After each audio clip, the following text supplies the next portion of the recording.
pone leña en el fogón. Mano firme cuando escribe una carta de amor. Manos que tejen haciendo nudos, manos que rezan, manos que dan, manos que piden algún futuro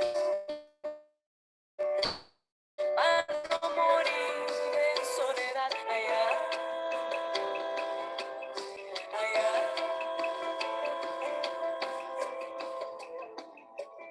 Mano vieja que trabaja, bailando algún telar. Mano esclava va aprendiendo a bailar su libertad.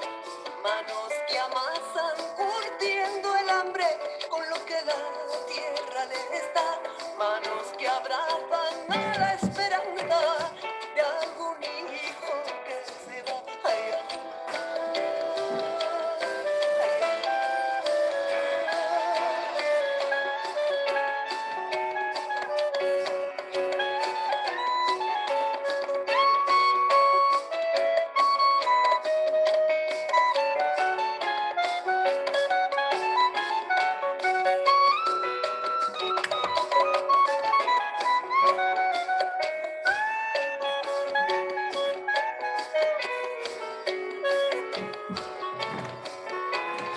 manos de mujeres que han parido la verdad, manos de colores aplaudiendo algún cantar, manos de mujeres que han parido la verdad, manos de colores aplaudiendo algún cantar.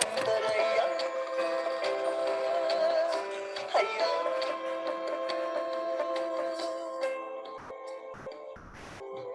Mano fuerte va barriendo, pone leña en el fogón. Mano firme cuando escribe una carta de amor. Manos que tiemblan, manos que sudan, manos de tierra, maíz y sal. Manos que tocan dejando el alma, manos de sangre, de viento y mar. Manos que tiemblan, manos que sudan, manos de sierra, maíz y sal. Manos que tocan dejando el alma, manos de sangre, de viento y mar. Manos que tiemblan, manos que sudan, manos de tierra, maíz y sal. Manos que tocan dejando el alma, manos de sangre, de viento y mar. Manos que tiemblan, manos que sudan, manos de tierra, raíz y sal.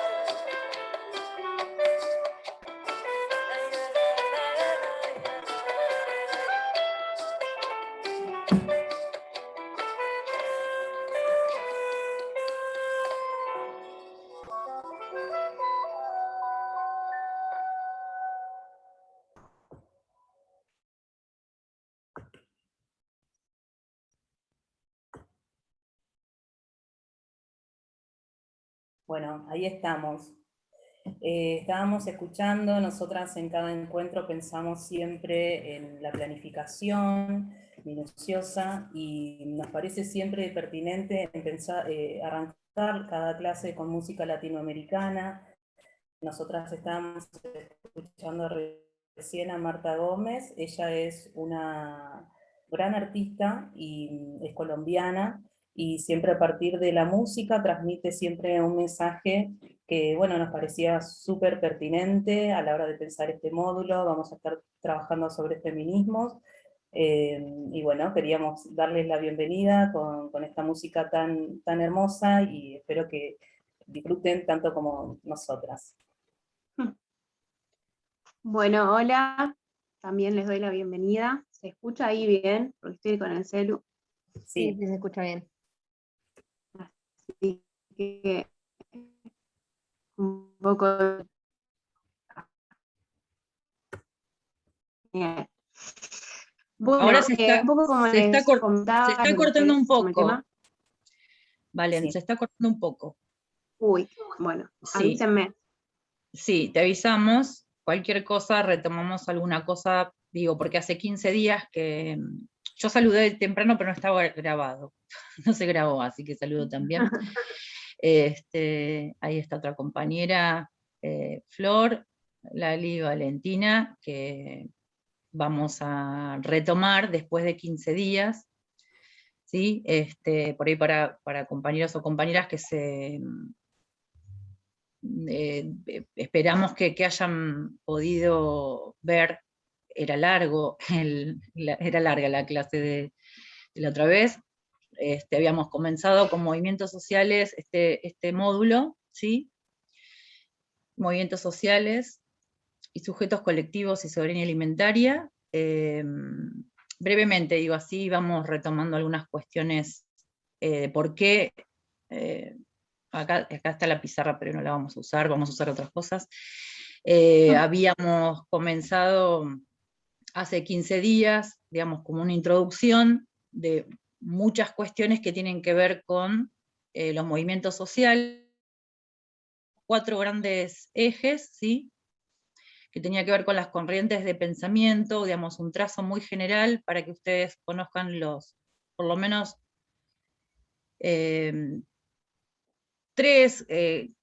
dos vertientes, digamos, vamos a decir, dos vertientes, digamos, más de origen, una vertiente norteamericana y otra europea, y otra concepción desde donde nosotros partimos, que es retomar esa corriente de pensamiento, digamos, más desde la acción colectiva, pensar los movimientos sociales, y le incorporamos justamente pensar las acciones colectivas de los movimientos sociales inscriptas en luchas más generales y un contexto más general también, de determinaciones de la situación actual de nuestra sociedad, del capitalismo contemporáneo, etc. Ese fue un punto, y después nos fuimos metiendo más con las características de los movimientos. Compartimos también ejes teórico-metodológicos, repasamos alguna periodización de los 80 y de los 90 para meternos más en detalle con las organizaciones, los movimientos, ligados ya más a la lucha por la soberanía alimentaria. Y desde ahí, bueno, es lo que ustedes seguramente, o sea, o ya compartieron hace 15 días con nosotras, que estuvieron sincrónicamente, u otras compañeras o compañeros que pudieron ver ese video. Bueno, otras cuestiones más, pero hoy centralmente entonces nos vamos a detener, las compañeras van a abordar una presentación, y vamos a hacer un trabajo que nos parece que puede resultar muy, muy interesante, desde esa gráfica, digamos, que fue construida por el grupo de iconoclasistas, ¿sí? En el marco de un congreso que tiene que ver con cuerpo y territorio, ¿no? Después lo vemos un poquito más en detalle.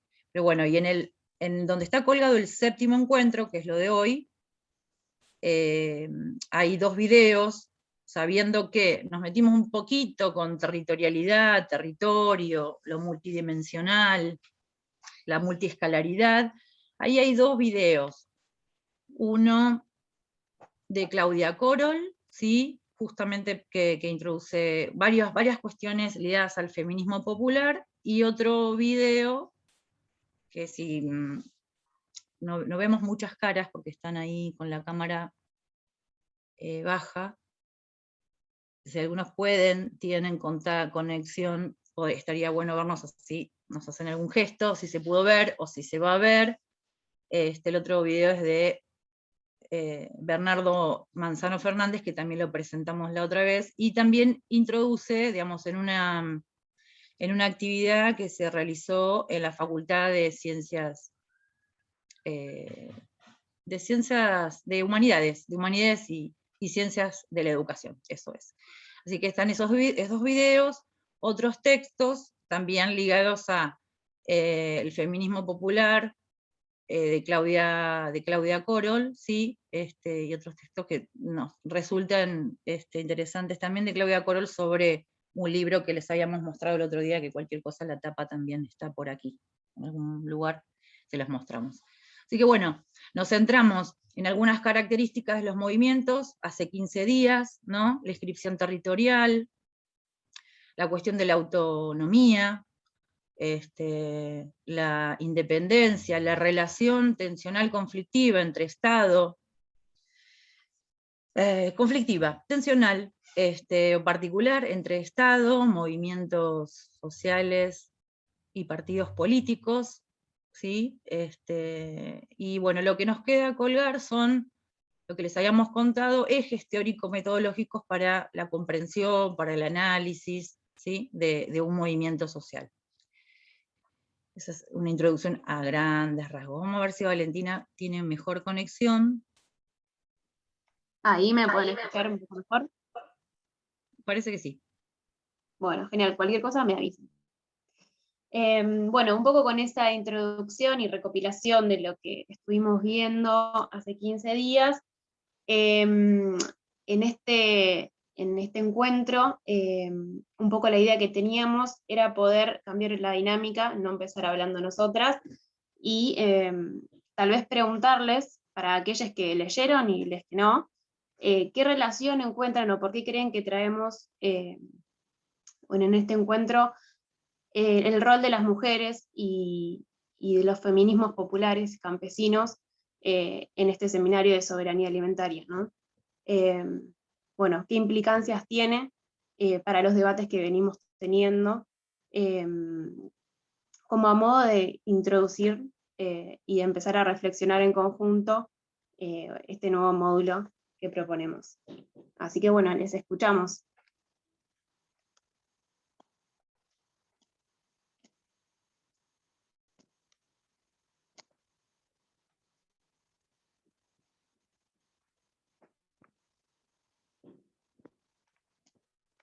No sé si algunos han podido leer o no.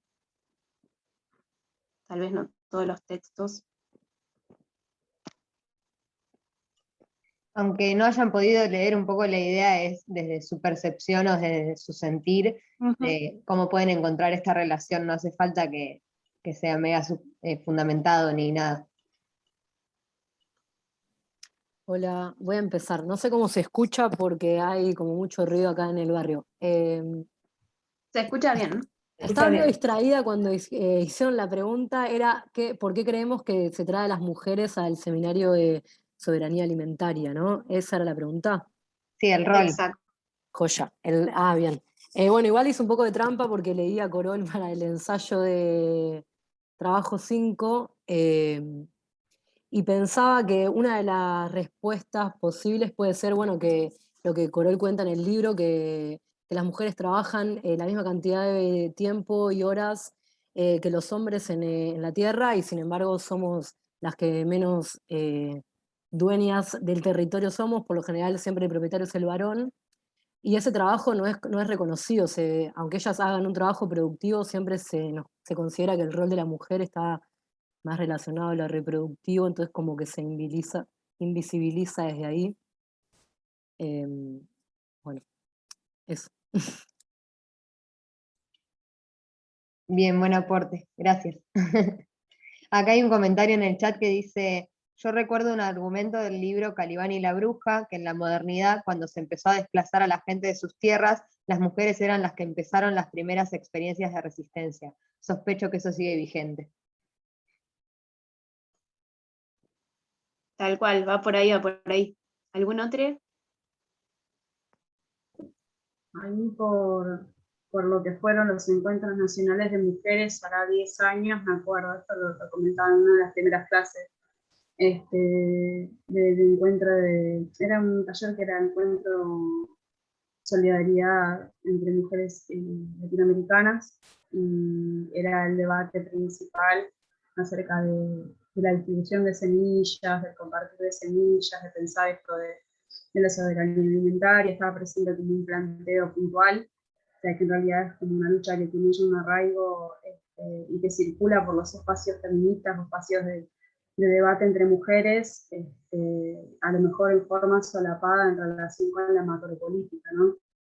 Temas que no se discutieron quizás tanto desde los partidos políticos o desde las grandes estructuras, ya vienen circulando por las estructuras donde se daban debates muy diversos, desde el colectivo de mujeres y el colectivo de los feminismos.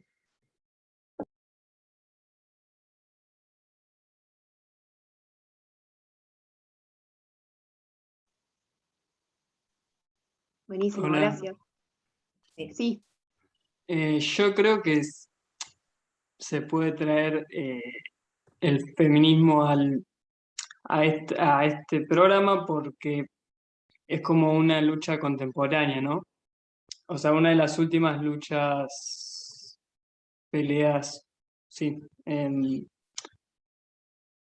Sí, una de las peleas más contemporáneas. Entonces traer esto es como generar que es ahora esto, algo así.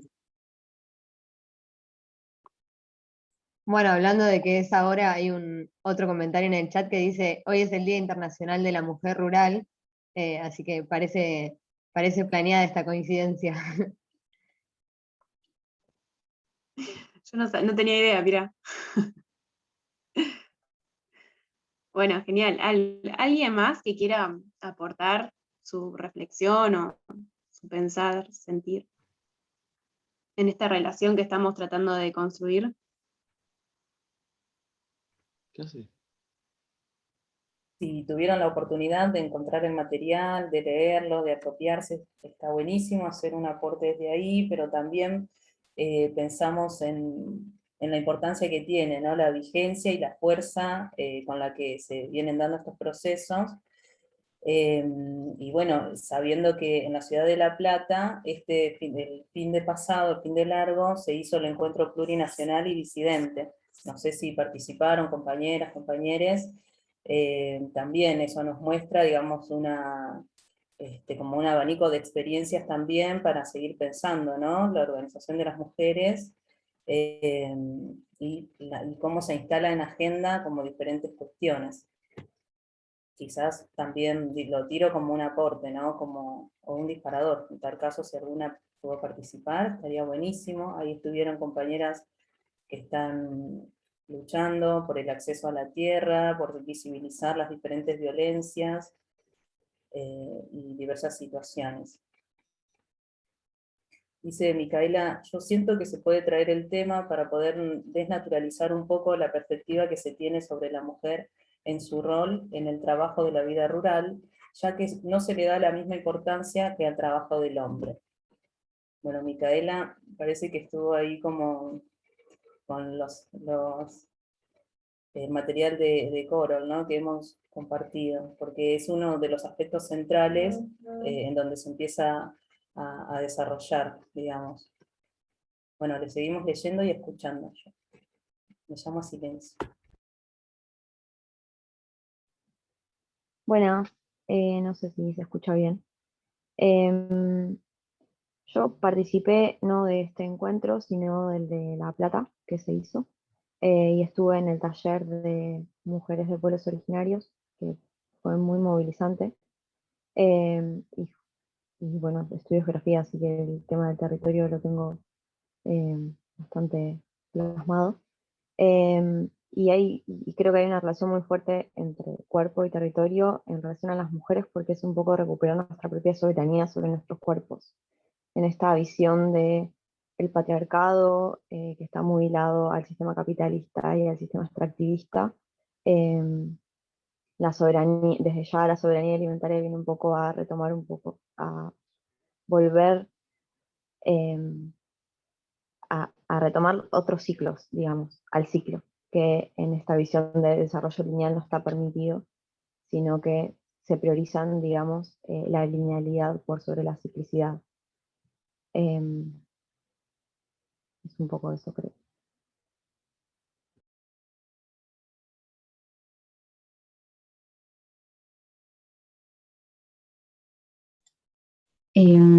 Hola a todos. A mí me parece que el tema de la soberanía alimentaria está fuertemente ligado con el de, nada, con los feminismos, porque el primer trabajo que nos hicieron hacer en la cátedra fue definir más o menos soberanía alimentaria.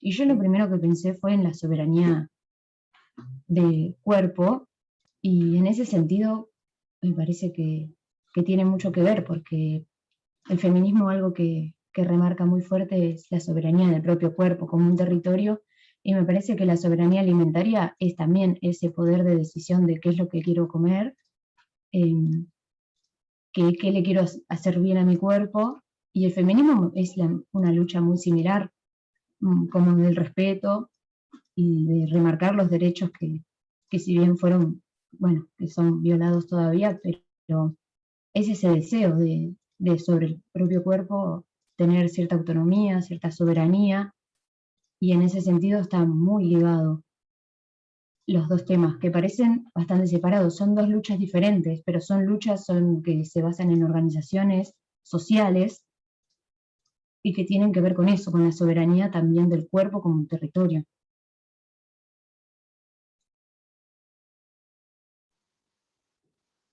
Tal cual. Aparentan ser muy diferentes, ¿no? Como dos ámbitos muy separados, y creo que tiene que ver un poco con lo que vamos a ir charlando en este encuentro, con la invisibilización que ya estuvieron un poco nombrando del trabajo de las mujeres, que tiene que ver un poco con, bueno, tendremos que empezar a hablar de la desnaturalización de la división sexual del trabajo, ¿no? Que divide la esfera, por un lado, pública y la esfera privada. Tenemos que hablar también, que ya lo estuvieron mencionando, del trabajo reproductivo, ¿no?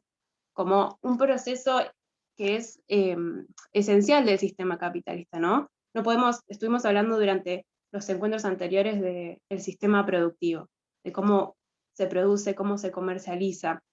Esa cara pareciera estar muy sabida, pero para que eso se genere, se construya, es necesario justamente esta otra cara, que es la reproducción de la vida, la reproducción de los individuos como fuerza de trabajo.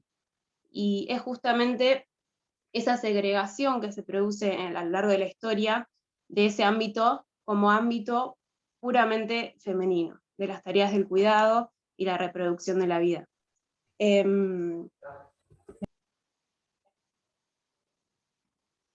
¿Quieren seguir aportando algo en relación a eso?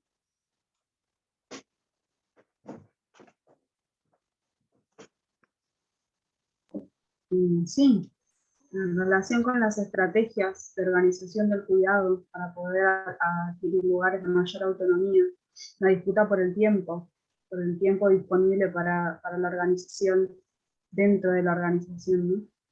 Como cuando se dispone de tiempo para poder debatir y empezar a ganar lugares de poder hacia dentro de la propia familia o hacia dentro del propio colectivo, y ese espacio solamente se abre cuando hay estrategias colectivas de cuidado para las niñeces, para las personas adultas. Toda esa brecha que se abre, digamos, cuando hay un margen de estrategia para los cuidados en general. Y me quedé pensando en esto que decían, ¿no? Como la reproducción de la vida es de lo universal con el trabajo agrario, ¿no? Y después la reproducción de la vida de lo singular en la forma en la que se ejercen esos cuidados, y cómo se va pasando de una situación a la otra en la medida en la que se van construyendo estrategias cada vez más colectivas, ¿no? La ruptura del núcleo familiar como ente aislado, empezar a salir, incluso estando, o sea, una apertura del núcleo familiar no como una cuestión de aislamiento geográfico, porque se puede estar trabajando una mujer al lado de la otra y sin embargo no hablarse, sino de encontrar esa posibilidad de tener un diálogo cuando el diálogo parece ser solo con el varón y en función de las necesidades de la familia, ¿no? Al emerger de un colectivo en función de las tareas de cuidado como algo que atañe a todos, ¿no? Tal cual, y por ahí comentar algo en relación a eso, que la organización del trabajo reproductivo de esta manera tiene que ver justamente con la construcción de la familia patriarcal, ¿no? Y de ahí por eso hablamos de la dimensión colonial y patriarcal. Y cuando hablamos específicamente del trabajo de mujeres rurales, traemos no solo el trabajo no remunerado e invisibilizado de lo doméstico, de las tareas de cuidado, y alimentación, sino también el trabajo concretamente productivo, ¿no?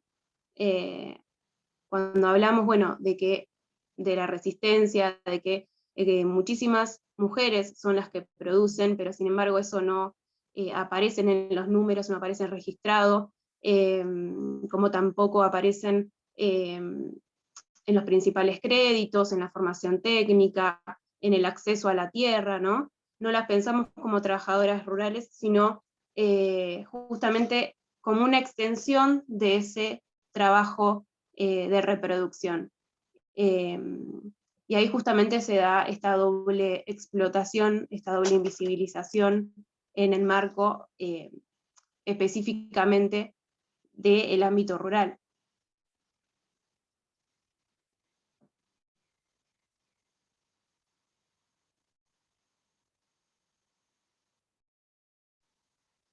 Bien, seguimos escuchándolos, el que quiera participar.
Bueno, un llamado al silencio.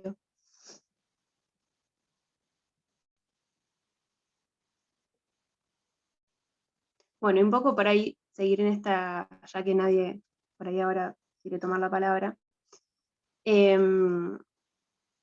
traer un poco la importancia de los feminismos populares y campesinos, justamente en esta reivindicación, en este cuestionamiento y crítica a la organización del trabajo reproductivo y al trabajo justamente no remunerado e invisibilizado de las mujeres, que viene también a plantear y a denunciar las múltiples violencias y opresiones que el sistema produce continuamente, ¿no?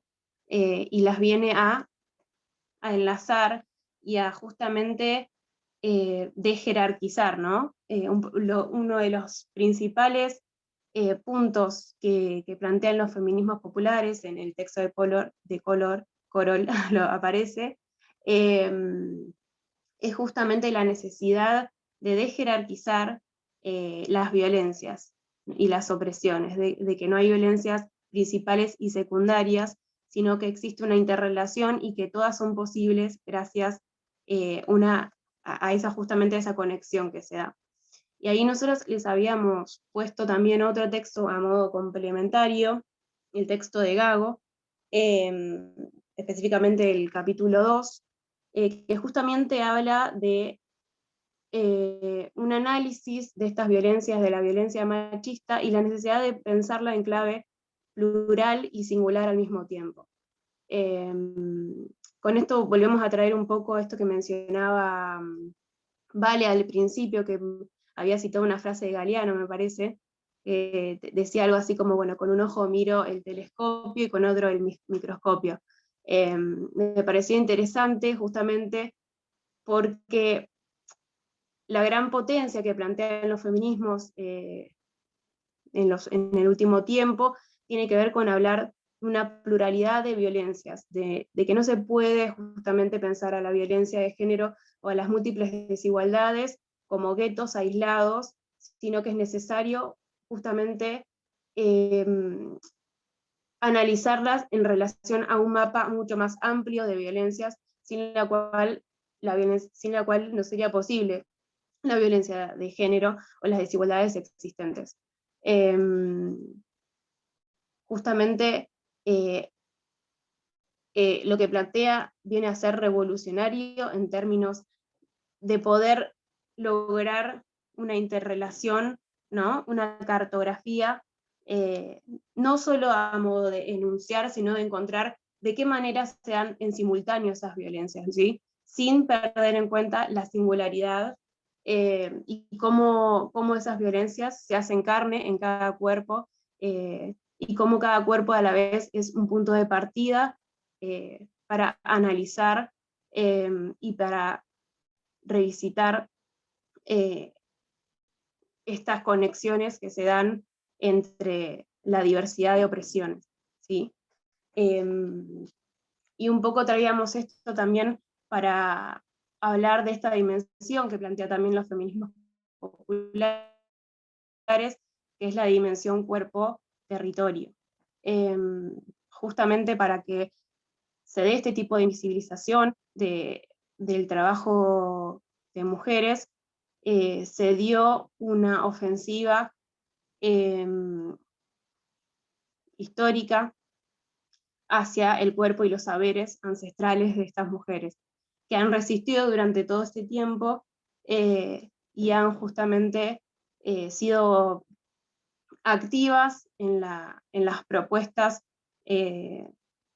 socioeconómicas alternativas que tienen que ver con, bueno, la lucha por la soberanía alimentaria, la lucha por la biodiversidad, las semillas nativas, ¿sí? Las reformas agrarias integrales.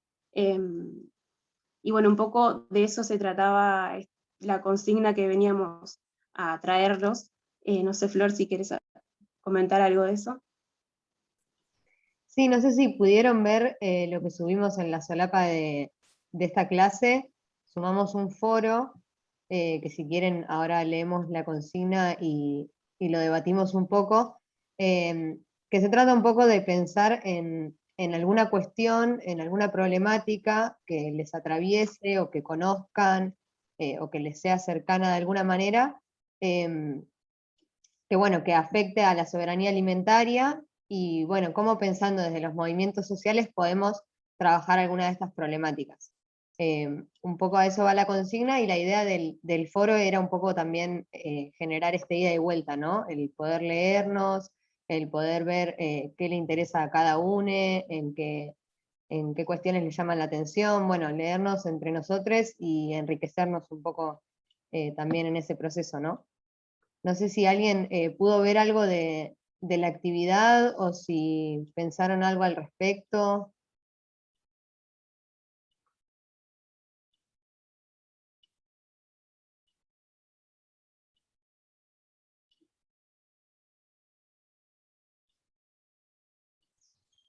Sí, yo no llegué a ver la actividad en el foro, pero algo que venía pensando, leyendo un poco también del encuentro anterior, es en qué situación estaría la posibilidad de organización colectiva en relación con el Estado, con las propuestas que hace el Estado.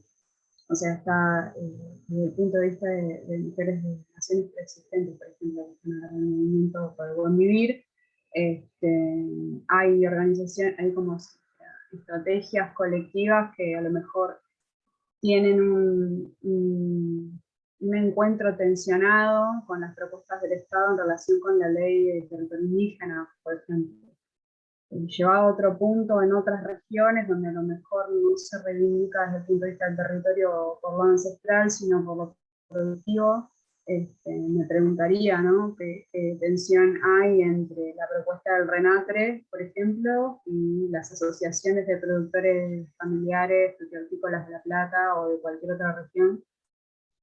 Porque justo el registro nacional lo que hace es homologar, ¿no? Poner en el mismo nivel productores de distinta escala, digamos, como si la fiscalización que se hace a un latifundista fuese la misma que se le puede hacer a una familia de agricultores en X cantidad de hectáreas y fuesen locatarios. ¿No? Hay como se me ocurre, ¿no? ¿Qué tensiones podría haber entre las estrategias colectivas de trabajo hoy y las propuestas que les hace el Estado, digamos, para acceder a algún tipo de reconocimiento o de ayuda? ¿Y qué propuestas les hacen para vincularlo con la producción y la soberanía? Bueno, es muy interesante esto que traes y creo que va un poco también en la línea de lo que introducía Vale al principio, de la tensión que se genera entre los movimientos y las propuestas, digamos, o las políticas que se generan desde el Estado, un poco porque también hay que pensar al Estado como una organización también que está atravesada por intereses y por distintas cuestiones que hacen a esto que vos traes, bueno, la diferencia del trato de las políticas de alguna manera para un sector y para otro, que claramente terminan generando una desigualdad o una diferencia que va en desmedro, digamos, de los productores agropecuarios a pequeña escala, digamos. Así que muy Sí, interesante esto que traes. gracias. Aparte, pensando en esta lógica de desconocer las desigualdades, ¿no? Como de desconocer que hay una diversidad, digamos, dentro del marco productivo. Ni siquiera saliendo de la lógica capitalista, o sea, no estamos hablando de plantear una reforma agraria, digo, incluso dentro del capitalismo desconocer la diferencia que hay entre distintos grupos sociales dentro de lo que es la agricultura. Está bueno, María, esto y lo que planteaban compañeras anteriores, tanto para la actividad de hoy, ¿no? Que también es como centrarse, digo, territorialmente, o sea, por ahí para quienes tenemos así cierto ejercicio, que venimos de las ciencias sociales, entonces ya relación Estado, organizaciones, ¿no? Digamos, como es algo un poco más, que forma más parte, ¿no? De nuestra formación. Quizá hoy está desde ese lugar pensar en algo un poco más específico territorialmente, ¿no? Más local, para hacer ese análisis, ¿no? Más general, y decir, bueno, sujetos, actores o actrices, digamos, ligados a la producción, y particularmente hoy el papel de las mujeres en las organizaciones y en la vida cotidiana, pensarlo un poco más localmente, digo, como esta idea para después pensar en justamente, digamos, lo que Carolina Rodríguez, nuestra compañera de la UTT, habla de las mujeres del campo chico, las productoras y productores del campo chico. Lo ligo porque el viernes que viene vamos a tener ese panel y estaría más que interesante todas estas preguntas o reflexiones, empezar a pensarlas también en el intercambio con las compañeras de la UTT el viernes que viene, y los y las compañeras del Frente de Soberanía Nacional, digamos, los que se ligan, recuerdan que les contamos, están en la lucha justamente por la soberanía fluvial, marítima y portuaria. Ahí hay otro eje, ¿no? Digamos, de cómo en nuestra sociedad y también en nuestra formación en la academia se divorcian, o como decía Valentina, ¿no? Esto, digamos, en apariencia son procesos que no tienen mucho que ver, y en realidad están íntimamente conectados, ¿no? Constitutivamente conectados, las soberanías y la lucha y la amenaza por esa soberanía, o esas dimensiones de la soberanía, y los procesos tanto de organización, de lucha, de resistencia, como la política, pero puede ser, bueno, podemos decir las políticas estatales y los lugares y posiciones de otros actores que intervienen, ¿no? ¿Recuerdan cuando vimos ese power que estaban los actores, digamos, que participan, ¿no? En lo rural, entre comillas, el campo, no es, decimos, no es nada homogéneo, ¿no? Bueno, ahí están las empresas transnacionales, digo, como empezar a ubicar en el mapa de actores, sujetos y sujetas, los otros intereses, ¿sí? Para poder hacer un análisis mucho más desde una visión de totalidad, aunque nos centremos en algo en particular, y aunque nos centremos en algo singular, ¿no? Pero bueno, ahí hay también tres planos de las crisis, que me parece que no lo comentamos la otra vez, ¿no? Tres crisis que están presentes y ese conjunto, digamos, esa diversidad de actores que no solo son los movimientos sociales y sujetos colectivos, ¿no? La crisis más estructural del capitalismo, la crisis histórica, que varios autores la definen, es la crisis justamente socioambiental y todas sus manifestaciones, ¿no? Y la crisis coyuntural, que en este momento podríamos decir, si la nombramos, podría ser la crisis sociosanitaria, social, digamos. Entre medio hay diversas manifestaciones, ¿no?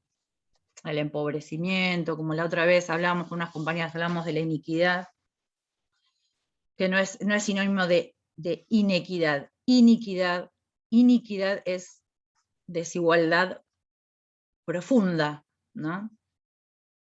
Es una profunda desigualdad propia justamente de los conflictos y las contradicciones de nuestra sociedad. Pero quería aportar eso nada más, y que, digamos, que ir tomando nota entre compañeros y compañeras de las cuestiones que nos gustaría intercambiar, conocer, ¿no? Para el viernes que viene. En estos aportes que hacía María, que hacía también León, que hacía Sí. Delfina, ¿sí? Me sumo en esta misma, sí, me sumo en esta misma, hola, me sumo en esta misma línea y preocupación, pensando el Estado como el conjunto de instituciones, más allá de políticas públicas, para pensar qué idea se tiene de lo comunitario, de lo local, ¿no? Me parece que hay, como para desenredar esta preocupación de estas tensiones con el Estado en general, ¿no?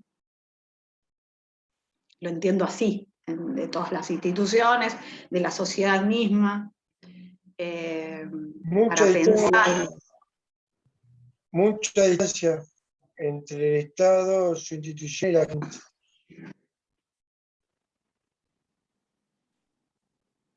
Se te escucha cortado, Diego. No se te escuchó bien.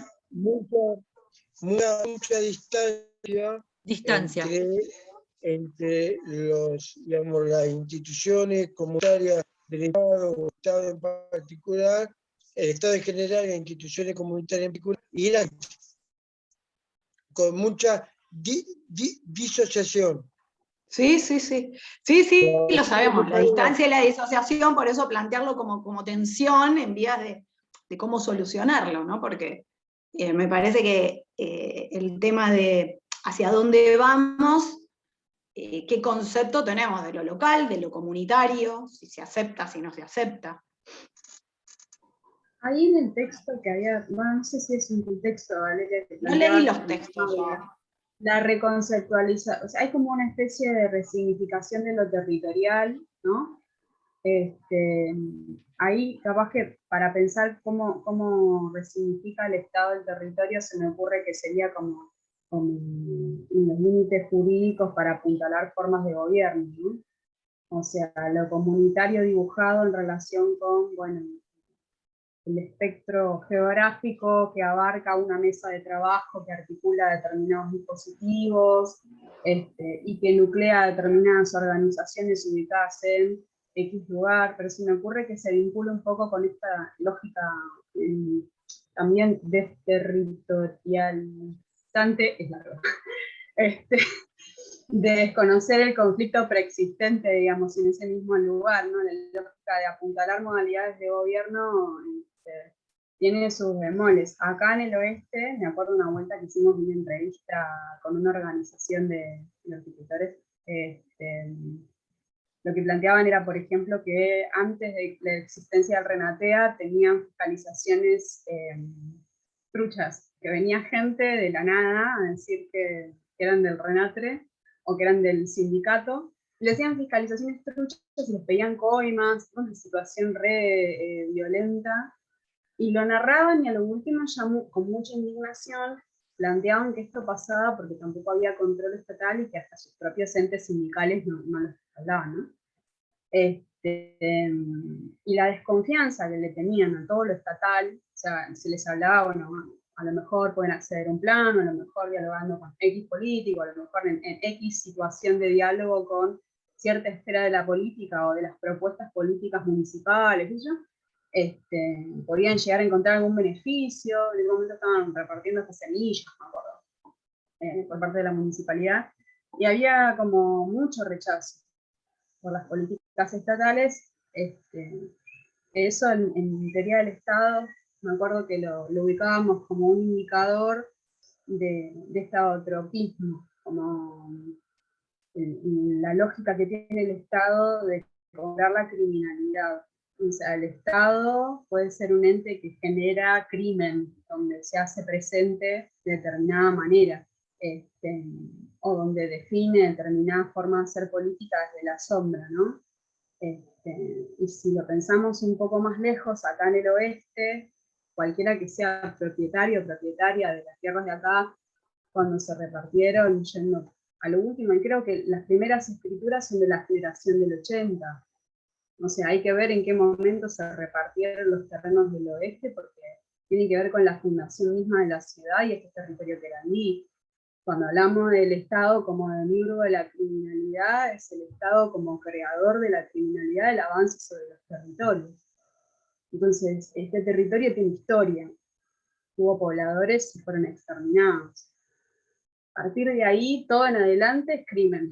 Pero después podemos pensar en qué modalidades de gobierno invisibilizan ese tipo de historia, o cómo se acumuló económicamente ganancia a nivel inmobiliario.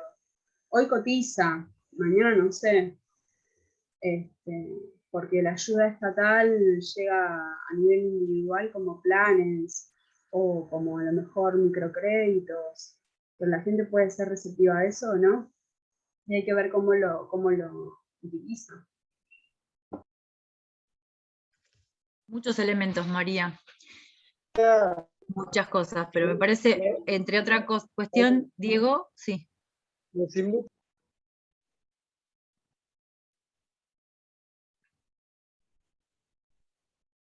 Diego, te muteaste. Justamente hablando de la colonización. Me retracto. Tenés el micrófono apagado.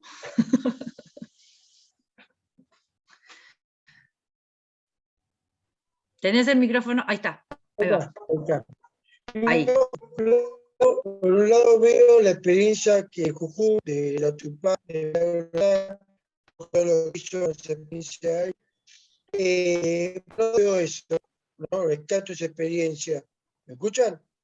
Diego, discúlpanos, y se corta mucho, es una macana esto, pero quizá si vos querés empezar a escribir, o si tenés otro lugar, vamos, intentemos. A ver, bueno, primero, por un lado, esta experiencia de Tupac, con Mina Sara, todo lo que fue el proceso de destrucción ahí en esa zona. Yo digo, veo eso, ¿no? Y veo, por ejemplo, una experiencia que tuve en lo personal, que lleva desde el año 2007, una política pública que, digamos, para no hacerse la larga, igualmente después yo le comparto toda información por acá, por el grupo, una experiencia de política pública de generar un proceso de control de vivienda para todo un barrio, estamos hablando de casi 600 viviendas en la zona del Retiro, en Olmos, ¿no? Donde habíamos logrado la desafectación de las tierras, ¿no? De qué asunto agrario, para pasar a favor de la Comisión de Vecinos autoconvocado, previo ordenanza municipal, ¿no? Pero las tierras a nombre de la Comisión de Vecinos.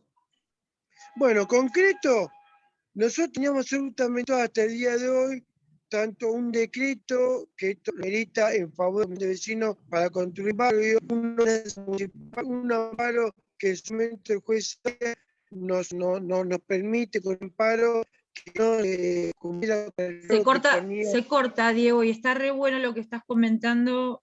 Escuchamos a juez Arias, Olmos, digamos, y todo ese proceso, pero entre medio no te ocupás. Yo por lo menos pasaron desde 2007 a 2021, fíjense en el Estado, la cantidad de gestiones que pasaron de diferentes niveles políticos y no se pudo resolver esa política pública de darle vivienda a la gente. ¿Y en qué zona estás, de qué zona estás hablando de Olmos? Porque es enorme. Yo- Creo que María está hablando de Olmos. Yo estoy pensando en la UTT y una experiencia que me parece que estaría muy, muy interesante que la cuente Carolina el viernes que viene. De familias productores, sí, del Retiro. 155 a 158, 46 a 52. 14 manzanas cedidas a la acción de vecinos convocados en el previo paso por la Municipalidad de La Plata. Imagínense, pasó Bruera, Alac, Bruera, Yarro, nivel municipal, Vidal, Scioli, ahora hace antes Macri, ahora Alberto. Algo pasó, evidentemente algo pasó. Digamos, yo creo que es no sé si el Estado no sirve. El problema es quiénes son los que conforman el Estado. ¿Qué empatía tiene los que están dentro los proyectos para resolver las políticas públicas? Laura, creo que querías hablar. No, sí, las políticas que implementan, por eso me preocupa eso de ese foco de que se entiende por lo comunitario, porque parecería ser como que se deja de lado.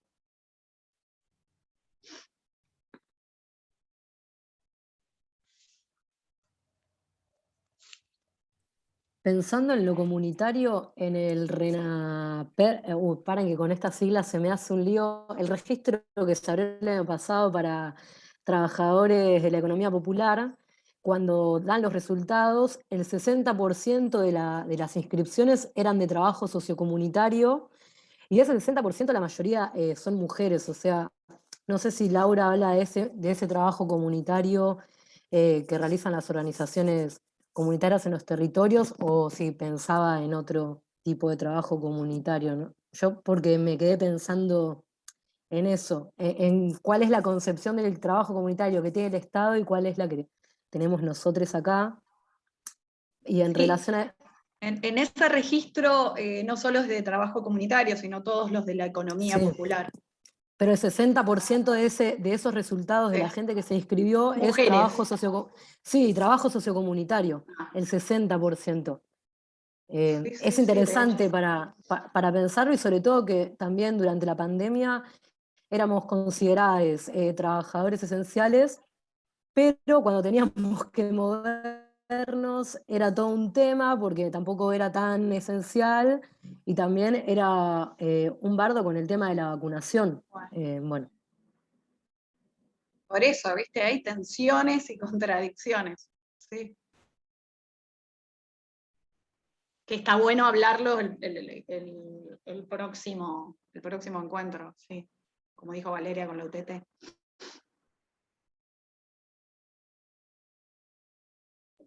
Sí, ahí las preguntas para construir, para cuando veamos a las compañeras de la UTT, también se me hace como la duda, ¿no? De qué tipo de preguntas les podríamos plantear para corrernos de la lógica donde nos colocan siempre, ¿no? Las mujeres que trabajan en el campo, ¿no?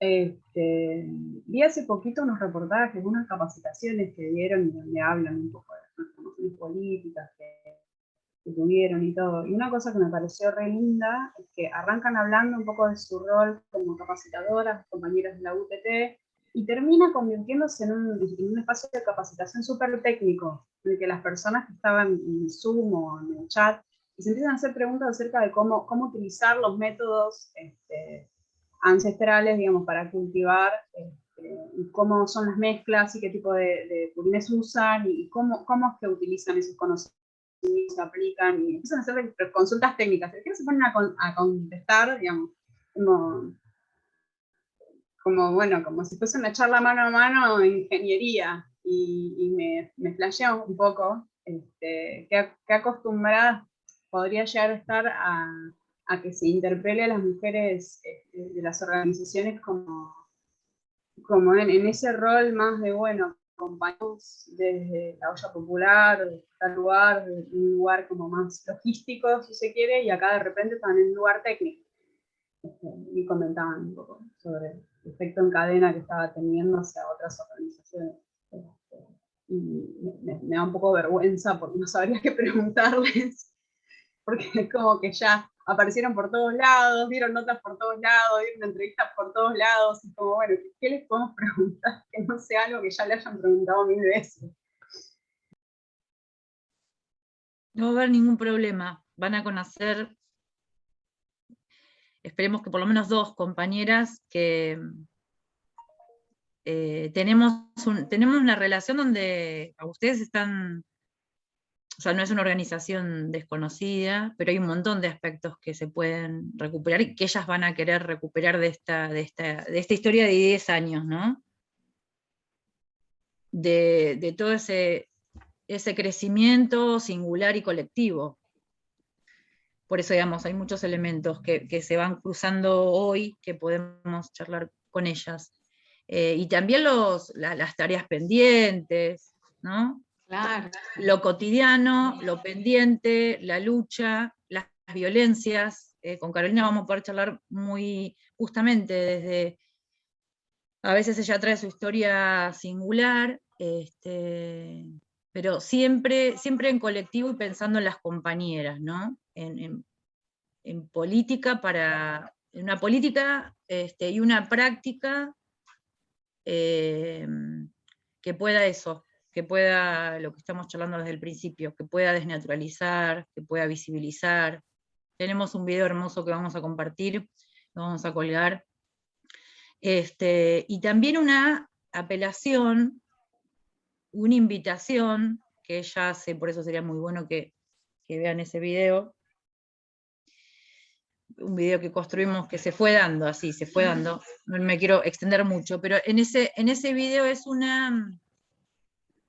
hace un planteo fuerte, digamos, a los universitarios hacia el final, y ahí me parece que también podemos, más que preguntar, es preguntarnos qué hacemos, ¿no?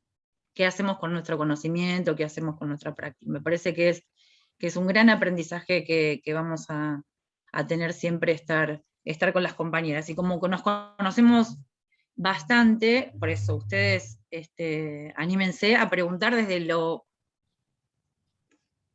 que no se conoce, desde lo que se desea conocer, y ver qué se puede proyectar. Así que desde ahí todo es permitido, por supuesto, con mucho respeto en el espacio que siempre queremos construir. Así que desde ahí, yo digo, digamos, por ahí, no sé si las compañías quieren ir avanzando en algunas cuestiones, pero posteriormente, para el trabajo del cuerpo y territorio y lugar, me parece que habría que no perder de vista lo que planteó Diego, digamos, en esta zona, en este espacio geográfico, que también es territorio, y el territorio que, digo, como 2 ejemplos, ¿no? También en Olmos, que planteaba María, ¿sí? Y ahí se cruzan varias cosas, pero bueno, no me quiero extender, digamos, entre gobierno, proyecto político, ¿no? El proyecto societal, decimos a veces, proyecto de país, ¿sí? Y los proyectos también, que también son colectivos, los proyectos más particulares, digamos, que no abarcan toda la sociedad, pero los proyectos, digamos, por ejemplo, universitarios, los proyectos de una disciplina, de una profesión, ¿sí? Los proyectos en otros ámbitos, digamos, en los procesos de trabajo. Ahí se ligan todos proyectos colectivos, y hay proyectos que están en disputa más generales que abarcan, digamos, a toda la sociedad. Y ahí ubicamos al Estado y sus contradicciones, y a los gobiernos, digamos, que no es lo mismo Estado que gobierno. Por eso cuando vos, María, traías el tema digamos, muy acertado de cómo todos los procesos se deshistorizan y se deseconomizan, desculturalizan, digamos, y ese espacio en particular, con esa historia, que recuperas a los querandíes, digamos, justamente cómo se pulveriza o intenta ¿no? desconocer y quitar la memoria de todo ese proceso. Digo como ejemplo, ¿no? Después, por ahí, Manzano Fernández nos puede ayudar a pensar un poco el tema, él habla de la gobernanza, ver el tema de la escalaridad, que lo conecto con lo que trae Laura, ¿no? Lo comunitario, digamos, las escalas, lo unido, me aparecen otras cosas, que digamos, son otros ejemplos, digamos, del Estado como políticas que fue generando, particularmente en La Plata, ¿no? En 2013, las inundaciones, como tenemos muchos ejemplos muy cercanos que si empezamos a conectar, tenemos muchas cosas para pensar. Pero bueno, eso tendría que ver eso con la multiescalaridad y lo multidimensional, y otra cuestión también que incorpora Manzano Fernández, que es la cuestión de lo socioespacial. Que véanlo para ir viendo, digamos, que ahí lo socioespacial no es necesariamente un espacio geográfico, ¿sí? Y bueno, yo insisto con esto del territorio, que no solo que no haya planteos reduccionistas, sino tan simplificados, ¿no? En las ciencias sociales, por lo menos en nuestra parte que nos toca a veces, de equiparar. Hay un libro que se llama algo del barrio, territorio y el barrio, digamos, es eso, pero muchísimo más cosas, ¿no? Muy cercano para trabajo social, para algunos, bueno, las ciencias sociales va, que eso es otro cantar, pero bueno, desde esta perspectiva, el territorio involucra muchas más cuestiones, y por eso era la idea de cuerpo-territorio.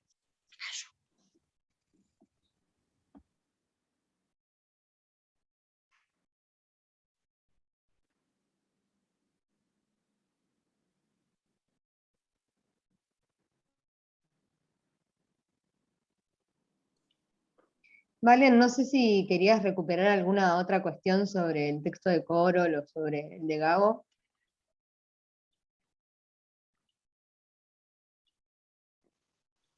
No, por el momento, no sé si surgió alguna duda en relación a eso. No sé si alguna pueda leer y remarcar algo. No leí. Creo que sintéticamente ya expuse. Bueno, yo había preparado un power, no me odien. Un poco por ahí retomar... Ay, perdón. Ah, perdón. ¿Quién está? Ah, no, retomar un poco esto que venían hablando de bueno, pensar el Estado, los gobiernos, los movimientos, no como espacios homogéneos, ¿no? Como que también traíamos un poco la dimensión de género, porque creo que también permite pensar las contradicciones que hay y todavía lo pendiente en muchos de esos espacios de construcción de estas relaciones de poder, que obviamente no están exentos los movimientos, ¿no? Por más que estén en la lucha por la soberanía alimentaria, por la soberanía política. Hay muchas cuestiones que todavía, como gran parte de la sociedad, están por construirse también. Y una de las cuestiones también por importantes que plantea el feminismo popular y campesino tiene que ver justamente con comprender la vida cotidiana como territorio de disputa, ¿no? Como un territorio estratégico para poder transformar. Por ahí se me ocurría un poco, que no se lo dimos, este texto, pero bueno, el que le interese después, si quieren lo podemos colgar, un texto de Federici, que creo que se llama Reencantar el mundo, en donde habla de la política de los comunes, y que tiene mucho que ver con esto que plantea en realidad Corol, por eso lo traigo, con esto de la vida cotidiana, y hace referencia a estos movimientos radicales como el feminismo, justamente con este cuestionamiento generalizado de la organización de la vida, ¿no? De la división social y sexual, permiten construir otro tipo de lógicas, ¿no? Que salgan de las lógicas del rescate, del refugio, de la revictimización constante, y puedan generar justamente relaciones de solidaridad, de ayuda mutua, de redistribución de la riqueza y del trabajo autogestivo. Y un poco, bueno, lo que plantea se da en ese ámbito, en el ámbito de la vida cotidiana, que es en donde hay que dar disputa y en donde justamente el feminismo viene a reestructurar, a repensar y construir otro tipo de prácticas y de lógicas. Eso. Bueno, yo un poco lo que quería traer hoy era pensando en la vida cotidiana, también ya casi estamos a 2 años de pandemia, así que esa es nuestra vida cotidiana y es el contexto en el que nos encontramos, y quería compartirles un power que habla más que nada sobre la relación entre el género o la cuestión de género y el contexto del COVID. Así que ahí voy a probar.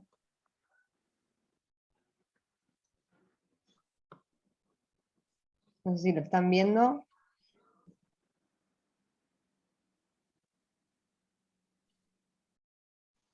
Ahí está, sí.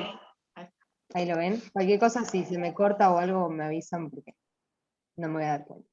Bueno, más que nada me basé en un informe del grupo de trabajo de mujeres del MSC, que después si a alguien le interesa más puntualmente se lo puedo pasar, para puntualizar sobre algunas cuestiones en esta relación dialéctica, digamos. Bueno, primero una cita de la FAO que dice: las mujeres de las zonas rurales soportan una carga desproporcionada por la crisis del COVID, no solo como trabajadoras de la salud, sino también por la carga que supone el trabajo de cuidados de los niños y las niñas que no asisten a la escuela y de las personas enfermas, la reducción de las oportunidades económicas, la reducción de los servicios de salud y reproducción de la mujer y el aumento de la violencia en la pareja.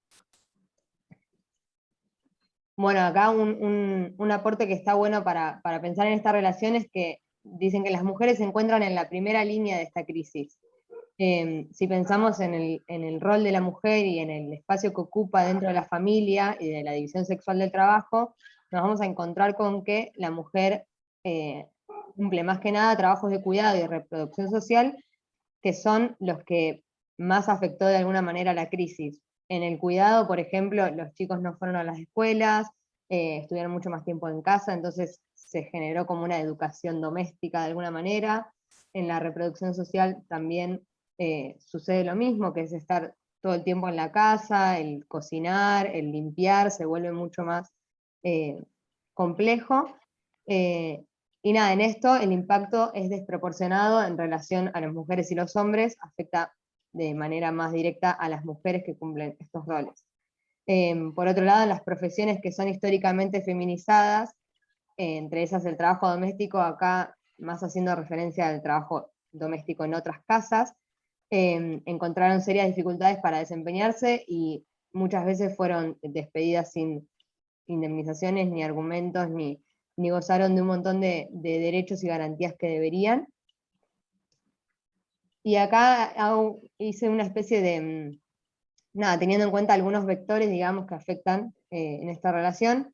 Uno es la pérdida de los ingresos y los medios de vida, que si bien en el contexto de la pandemia hubo un montón de personas que perdieron sus empleos y sus ingresos, las mujeres tuvieron más probabilidades de perder sus empleos, o sea, afectó en mayor medida a ellas. Y ellas también, obviamente cuando hablamos de mujeres también hay que tener en cuenta todo el colectivo LGBTIQ+. Y un factor clave que contribuye a eso es la representación excesiva de la mujer en el sector informal, o también dentro del sector formal en puestos de menor jerarquía. Nada, obviamente el sector informal fue mucho más apaleado que el formal, pero igualmente dentro del formal las mujeres sufrieron mayores pérdidas, digamos, de trabajo y de ingresos. Ya yendo más a la cuestión agraria, hubo una cuestión que fue el cierre de los mercados alimentarios agrícolas, donde los agricultores de pequeña escala y las mujeres en particular se vieron afectadas por los confinamientos y las restricciones, Y ahí tenemos que tener en cuenta que el 90% de estos puestos están a cargo de mujeres. A pesar de estos problemas, hubo una suba en la demanda de productos agroecológicos, orgánicos y locales, ya que muchas personas al quedarse en la casa se propusieron cocinar más, o consumir mejor, o comer mejor, pero igualmente la primera cuestión, digamos, es la preponderante acá. Me quedo sin la S. Bueno, los trabajadores migrantes, nada, acá la pandemia arrojó luz sobre las precarias condiciones de vida de estos trabajadores, y también se aumentó mucho el racismo. En muchos lugares hubo grandes oleadas de racismo, relacionado también con la pandemia, en el sentido de que se pensaba en el contagio de la pandemia y se estigmatizaba a los trabajadores migrantes o a los migrantes en general, y sufrieron esta consecuencia. Después, pensando el derecho a la tierra y los recursos naturales, también la crisis magnificó los efectos del acceso desigual e inseguro de las mujeres a la tierra y otros recursos naturales, y socavó su capacidad para acceder al apoyo estatal. En este punto es importante pensar que la mayoría de las políticas y los programas están dirigidos a los hombres, por esto mismo de que la mujer no se la reconoce como su trabajo productivo, sino que se la liga al trabajo reproductivo. Entonces la mayoría de las políticas y los programas, o cuestiones también técnicas o de enseñanza en esta materia, son dirigidas a los hombres, y en la pandemia no fue la excepción en cuanto a estas políticas. Bueno, una cuestión que ya veníamos introduciendo antes, que había nombrado Valen, es el trabajo de los cuidados.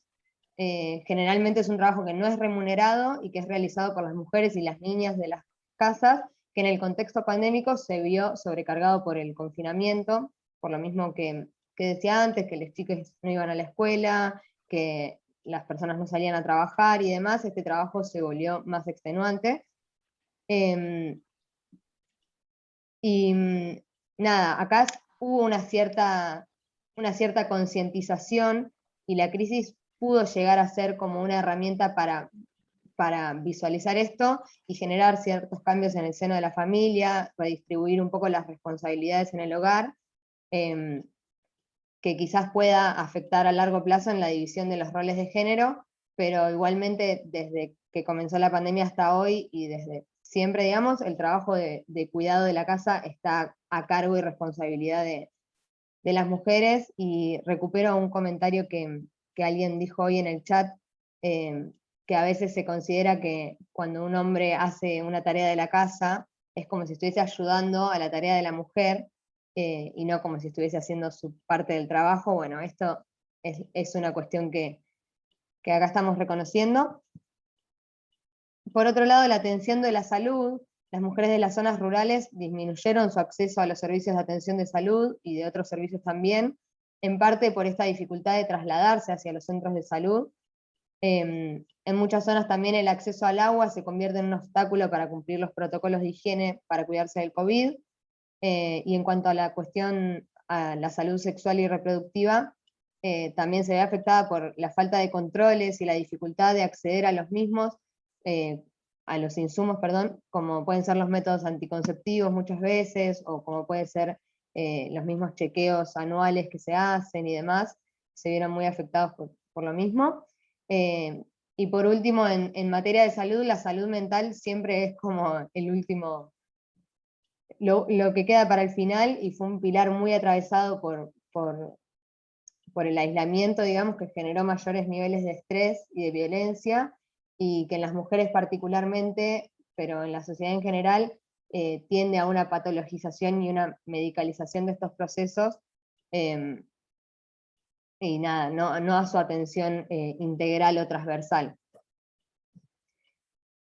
Creo que por último, la violencia de género también se vio afectada, digamos, aumentaron muchísimo los casos de violencia de género y doméstica, ya que el aislamiento expuso aún más a las mujeres a esta violencia. A pesar de la mayor conciencia al respecto, las medidas de aislamiento ignoraron en gran medida la seguridad de las mujeres y las disidencias en esta cuestión.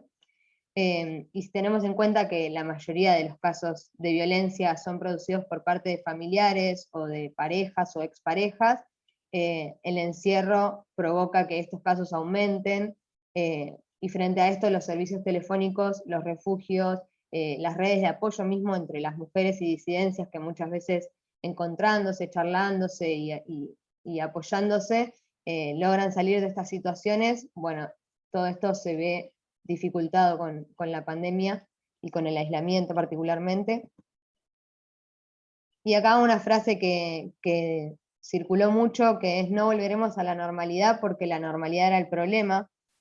Bueno, esto parte un poco de entender que el patriarcado y el capitalismo y estas repercusiones no son solamente en el contexto del COVID o no son de hoy, sino que son históricas, que vienen de hace rato, y que por tanto las respuestas a estas cuestiones no pueden ser aisladas ni puntualizadas, sino que tienen que ser transversales. Bueno, y recuperando un poco el rol de los movimientos sociales, que es lo que nos atrae en este módulo, reiteramos la importancia de los movimientos, de los individuos y otras organizaciones que han emprendido no solo con fines solidarios, sino también para hacer que los estados tomen acciones en estas cuestiones. Acá los movimientos feministas y de soberanía alimentaria han sido y siguen siendo fundamentales en estos esfuerzos, adaptándose a las nuevas e inesperadas realidades y poniendo su energía en la defensa de los derechos. Bueno, muestran mucho una construcción desde la base, digamos, de esta cuestión de la ayuda mutua, y nos dan ejemplos concretos en la reconstrucción de los tejidos sociales, basadas en acciones concretas de solidaridad. Allí el rol de las mujeres ha sido fundamental y las organizaciones feministas han creado mayor conciencia sobre el aumento del trabajo de los cuidados, la pérdida del empleo, la violencia doméstica, de género y el feminicidio. En este contexto, como todos sabemos, pasamos mucho a la virtualización. Bueno, de hecho estamos en un curso virtual. Los medios de comunicación social, como pueden ser las redes o otras formas de encontrarnos virtualmente, han aumentado la sensibilización en relación a este tema, pero a su vez la conectividad se presenta como un obstáculo, ya que muchas comunidades rurales se encuentran al margen de estos dispositivos para conectarse o carecen de medios para costear el acceso, y esto desencadena en una importante desigualdad y diferencia en el acceso a esto, y en el acceso también a la palabra, ¿no? A la denuncia, a lo que se transmite por estos medios. También desencadena una importante frustración por no poder estar presencialmente en sus comunidades, relacionándose con otros y tratando estas problemáticas. Y bueno, recuperamos la labor de los movimientos sociales que denuncian el peso de las desigualdades para hacer frente a la pandemia, creando grupos de autoayuda, supervisaron las políticas nacionales e informaron a sus conciudadanos en campañas de educación popular. Esto lo voy a pasar medio rápido, pero más que nada hablando de las exigencias en materia de políticas públicas y bueno, las respuestas a estas problemáticas. En lo que más me interesa detenerme es acá, en la transversalización de la perspectiva de género, en la elaboración de políticas públicas, ya que no se trata solamente de generar una política puntual en cuestión de género o con perspectiva de género, sino que la idea es poder transversalizar esta perspectiva a la totalidad de las políticas públicas, ya que no puede haber una política, por ejemplo, de respuesta al COVID, como fue el aislamiento en su momento, que no se piense de la mano o que no se piense en relación a esta cuestión de género, que nos atraviesa y nos afecta a todos. Bueno, acá algunos puntitos. Una es esta de las respuestas al COVID sean sensibles a las cuestiones de género y adecuadas. Otra es tomar las medidas para la aplicación de la Convención de las Naciones Unidas sobre la eliminación de las formas de discriminación contra la mujer, y su recomendación general número 34 sobre los derechos de las mujeres rurales. Y por último, dar prioridad a la protección social de todas y prestar atención específica a indígenas, minorías y grupos marginados. Por último, para cerrar, perdón si fui muy rápido, me gustaría leerles algo que me pareció muy interesante, y dice: los feminismos populares van amasándose así a fuego lento, por manos de mujeres trabajadoras, manos que hacen cunas y acunan, siembran, cocinan, martillan, cultivan, escriben, acarician, pintan, bordan, limpian, curan, sostienen, empujan, juegan. Nuestros pies pisan sobre las huellas dibujadas en la tierra por nuestras ancestras, y otras veces inventan atajos. Por momentos nuestros pies no caminan, bailan las muchas revoluciones imaginadas que se recrean desde el deseo, el placer, la alegría de la lucha codo a codo con otras, otros. Revoluciones que en sus rotaciones descolinizan, despatriarcalizan, desmercantilizan nuestras danzas y andanzas. Mientras nuestros pies corren, nuestros cuerpos socorren. Ahí estamos, al lado de la chica que sufre la violencia en el noviazgo, de la muchacha que necesita interrumpir su embarazo, de la mujer que sufre la violencia de su pareja o de sus hijos que son atrapados por las redes del narcotráfico. Nos sabemos con diferentes edades, variadas historias que se entraman en un tejido comunitario, con hebras que desbordan este tiempo, con las tonalidades de la tierra, los ríos, los bosques y de nuestros paisajes subversivos. Es del texto de Corol.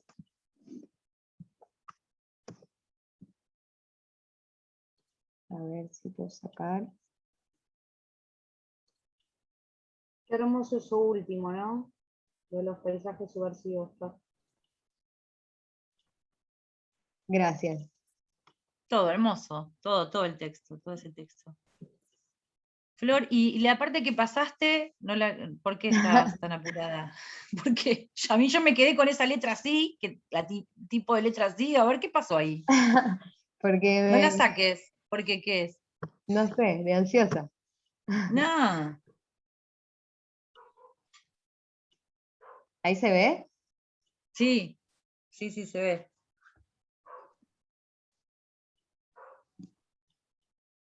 Bueno, un poco es en pos de poder responder a estas problemáticas.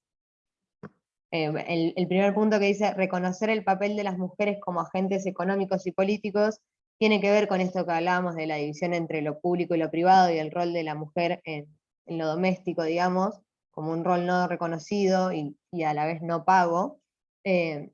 Bueno, la exigencia es un poco esa, reconocer ese papel y darle el carácter económico también que tiene, el aporte económico que realiza en materia productiva. Después el segundo dice brindar apoyo a las cooperativas y pequeñas empresas gestionadas por mujeres, reconociendo ese rol, ¿no? que tienen las mujeres también en las cooperativas y las empresas que muchas veces son gestionadas por varones. Proteger los derechos laborales, reconocer, apoyar, reducir y redistribuir el trabajo de cuidados no remunerados, de construir las funciones asignadas y abordar la división del trabajo en función del género, garantizar el acceso a la información relacionada a la atención de salud y la seguridad, garantizar el derecho a la atención de la salud, para que sea económica y físicamente accesible y sus instalaciones adecuadas, lo que incluye servicios de agua y saneamiento, teniendo en cuenta que el acceso al agua muchas veces es una cuestión complicada, digamos, una problemática recurrente. Y después la segunda dice mantener y reforzar las cadenas de suministro y los sistemas alimentarios locales para asegurar la seguridad alimentaria y la reducción de la pobreza, abordar las causas fundamentales de las desigualdades de la mujer y el desequilibrio en las relaciones de poder, señalando y haciendo frente al patriarcado, el capitalismo, el racismo y el feudalismo, así como al impacto desproporcionado del cambio climático en la mujer, todo lo cual genera diferentes formas de opresión. Asegurar y garantizar que las mujeres estén en pie de igualdad en materia de derechos, no sufran discriminación y puedan tener acceso a la propiedad de la tierra.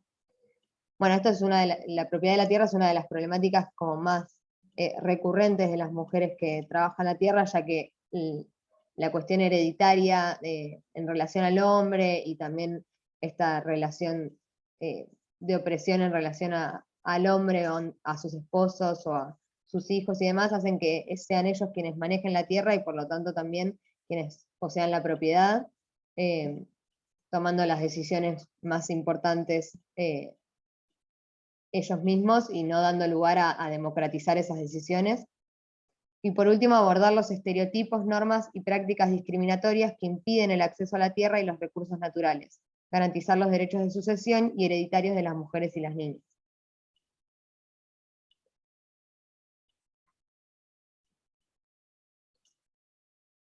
Sí, fui corriendo toda la presentación capaz, ¿no?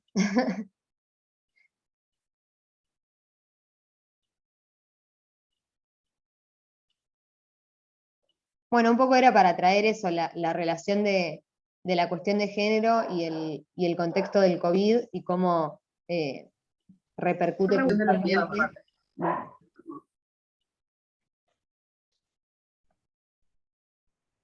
¿Se escucha? Sí, sí. ¿Querés repetir? Yo no escuché.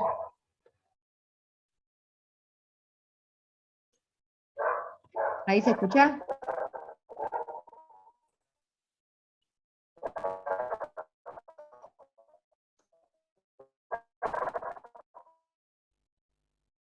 Se escucha todo entrecortado, no sé qué me pasa. Sí, se escucha entrecortado ahora. ¿Ahí se escucha mejor? Ahí Ahí sí. va. Ahora Sí. Sí, sí, se escucha. Bien. No, decía que un poco era para traer esta cuestión de género en relación al contexto de la pandemia y cómo afecta particularmente a las mujeres que trabajan la tierra. Y no sé si alguien quería comentar algo o decir algo al respecto de alguna de estas cuestiones. A mí me gustó la parte esta que te decía de reconocimiento y redistribución de los cuidados. Van consignas históricas también, ¿no? De poder tener guarderías para llevar del niño cuando vamos a trabajar, o de tener, no sé, esto que en una de las escuelas de La Plata lo implementaron como algo innovador, pero que tendría que estar en todas las escuelas, que es la articulación entre colegios secundarios y jardines maternales próximos, como para que las chicas a lo mejor ya fueron madres jóvenes porque lo decidieron o por la razón que fuera, puedan dejar a sus hijas, digamos, en un lugar mientras van a estudiar y dar la teta mientras después vuelven a cursar, y un montón de situaciones que tienen que ver con construcción de vínculos en un contexto que aísla y separa niñeces o personas con discapacidad o personas mayores de lo que es el común circular comunitario. Y como las instituciones colapsaron un poco en términos de la pandemia, está bueno reforzar un poco esto, ¿no? El carácter de importancia. Me pareció re bien armado.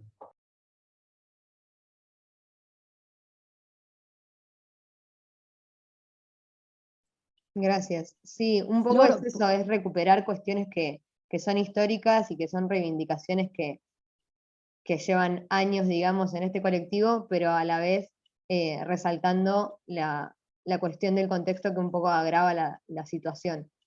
Como cuando pensamos en la violencia, cómo aumentó, cuando pensamos en el acceso a la tierra también, cómo se dificultó, o el acceso a los programas y las políticas. Bueno, un poco en todo, como que fue agravándose la situación. Y en la Flor, misma yo te iba a línea, preguntar, el MS, ¿cómo era el grupo que armó el Power y vos te sumaste ahí con algunas cosas? el MSC es un informe en realidad, si quieren después lo puedo compartir, el informe bien. y también el Power si quieren. Es un informe y en base a eso yo armé el Power. ¿Pero qué es el MSC? Ay, me mataste si te digo No, bien la pensé que por sigla. ahí. Ya fue. ¿Cómo? No, que ya fue que pensé que capaz sabías, entonces lo buscaba, pero no pasa nada. No sé bien la sigla, es también un movimiento de mujeres agrícolas, pero la sigla exacta no la sé.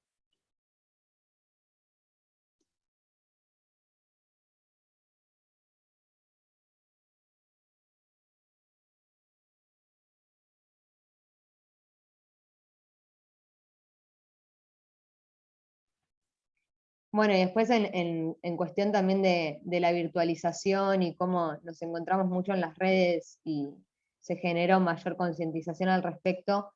No sé si recuerdan el año pasado cuando arrancó el aislamiento que llevábamos, no sé, los primeros 15 días y se difundía un flyer, digamos, que decía 15 días de aislamiento y tantos feminicidios.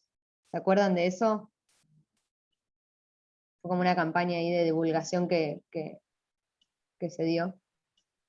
Sí, a ellos no sé si vieron que yo estaba escribiendo ahí en el chat. Sí. Lo mismo que con el tema de la política pública de vivienda, lo mismo. y más con el tema de la cuestión de género, que es mucho más grave que el tema de la vivienda, o la parte de vivienda, porque ahí ya vamos a la cuestión de lo que es femicidio y todo eso. Yo el otro día escuchaba a papá de Micaela, sí, que no lo dije yo, lo dijo papá de Micaela, que se puso con que se haya generado la ley Micaela, ya bastaba. Y el problema es, el Estado generó con bombo y platillo la acción de la ley Micaela, pero después no hizo, digamos, no hay algo que posibilita que el Estado después, por la rama que pueda, que la ley Micaela como política pública al territorio, porque el problema es que haya tanta cantidad de homicidios, y más en la pandemia, es eso, que no se llega al territorio. No sé si se me entiende. Hacemos grandes anuncios arriba en el Estado, pero después, ¿cómo lo bajás al territorio? Yo tengo personas con la vecina de mi casa que permanentemente digamos, es víctima de violencia. Y más allá de que yo le diga al teléfono, llamate al teléfono, o la acompañe yo a hacer la denuncia, yo un ejemplo a la comisaría, es impecable. Porque ese voluntariado o las instituciones, muchas de ellas, no tienen la empatía que tienen que tener para bajar el territorio, para bajar la política pública.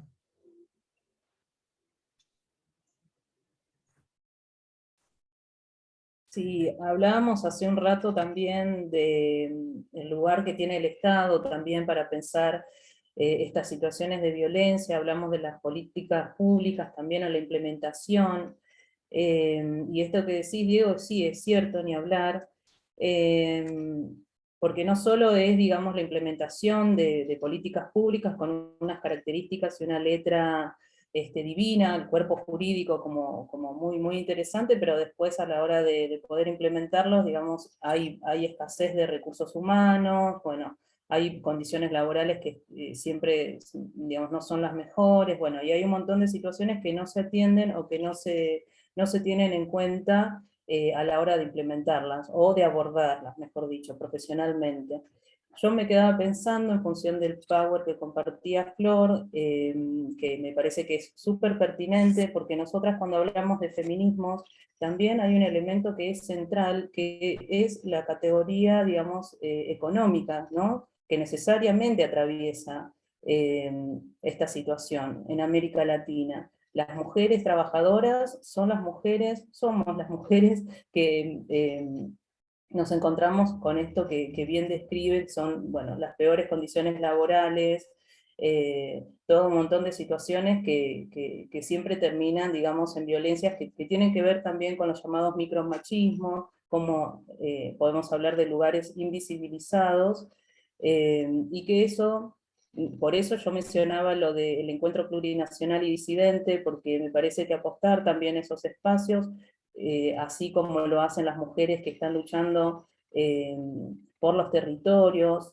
como nombrábamos la vez pasada, por el ecocidio, el terricidio, las mujeres migrantes que se están reuniendo y que van participando y van activando, tomando las calles, denunciando las prácticas de chineo al interior de las comunidades, sobre todo en nuestro norte argentino, que son prácticas que son ya sumamente, digamos, antiguas, que se hacen y que se repiten y que están naturalizadas, en donde se abusan niñas, y que salen a denunciarlo con todo, digamos, con toda la seriedad y con toda la fuerza que eso necesita.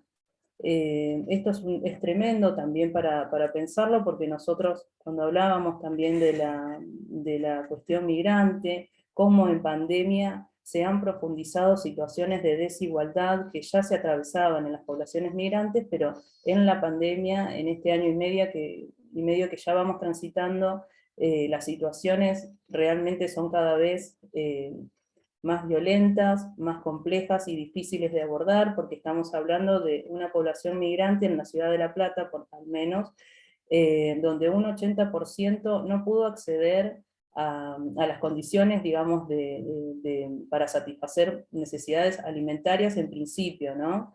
Después nosotros podemos pensar qué tipos de alimentos son a los que se acceden y demás, pero si pensamos en la implementación de políticas públicas, por ejemplo, desde la Dirección de Migraciones, hay lo que hablábamos al principio, un cuerpo jurídico bellísimo que se supone que contiene y que es, digamos, y que da respuestas a estas poblaciones, cuando en realidad se establecen tasas migratorias que para acceder al DNI, para tener la residencia temporaria y demás para ingresar al país, y tienen costos altísimos, como 5.000 pesos por cada integrante de familia. Si pensamos eso en las pequeñas productoras o las mujeres que están luchando por el acceso a la tierra, evidenciamos claramente cómo ese acceso es desigual, porque hecha la ley, hay un montón de situaciones violentas que quedan por fuera, ¿no? En este país, en donde lamentablemente, digamos, las situaciones de acceso al trabajo no están siendo garantizadas en este momento, al menos para estos sectores que, digamos, que lo ven cotidianamente. Cuando en realidad hay una política, o sea, que es la ley de residencia, que es... me interrumpo porque se escucha el perro de mi vecina y no sé si se escucha, es un bajón. La 25871, esa ley es una de las leyes más importantes, digamos, respecto a los derechos de las personas migrantes, y sin embargo, digamos, donde se contempla la reunificación familiar, un montón de derechos que hacen, digamos, a la integración y al poder estar presentes en nuestro país, y sin embargo eso no se contempla. Se dan un montón de situaciones que son sumamente violentas, donde lo principal es pensar en esto, ¿no? Pensar en el acceso. ¿Quiénes son realmente los que pueden acceder? Y si lo pensamos en un tiempo de elecciones como el que estamos palpitando, también podríamos hablar de una situación de uso y abuso de los sectores migrantes, ¿no? Nosotros tenemos en nuestra ciudad de La Plata varias situaciones que tienen que ver con esto, ¿no? Como cómo se toman las comunidades paraguayas, por ejemplo, no sé si se han visto o si conocen, cómo, digamos, con el uso de la lengua, se han tomado spots para hacer campañas donde aparecen, digamos, diferentes mensajes de la comunidad paraguaya particularmente, replicando situaciones invitando a un candidato en particular, que por cierto nada tiene que ver con reivindicar las costumbres, los usos, la lengua, y un sinfín de comunicaciones y de cuestiones que tienen que ver con la identidad, y en tal caso lo que hace justamente es lo contrario, es un boicot permanente, es no garantizar condiciones laborales, mucho menos a las mujeres migrantes, y no hablamos solamente de las hermanas paraguayas, bolivianas, chilenas, bolivianas, sino también hablamos de las mujeres senegalesas, que son también quienes sufren estas situaciones. Así que me parecía que pensarlo también desde ese lugar es sumamente importante, porque también se puede, digamos, son situaciones que necesariamente se tienen que expresar, y de ahí la necesidad de pensar, no solamente en términos de pensar el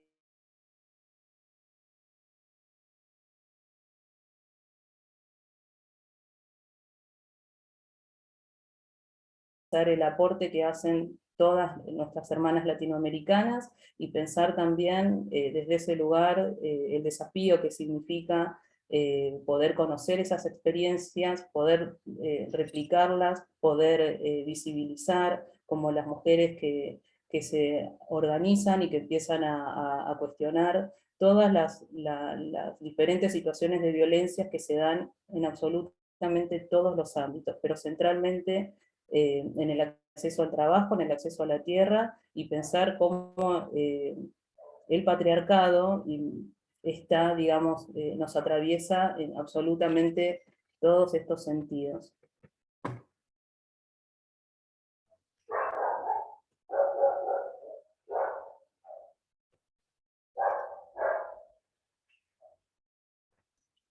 Bueno, Leli, lo que vos traes un poco también me invita a pensar cómo estas cuestiones de mujer, agraria, migrante, no son como cuestiones aisladas, sino que son cuestiones que, nada, como sumatoria de cosas, digamos, que hacen a la vida cotidiana de las personas, y si pensamos en que la mayoría de las mujeres agrícolas, no tengo el número, pero lo he leído, son migrantes, estamos hablando de una situación como bastante complicada, porque es una vulneración de derechos atrás de la otra, digamos.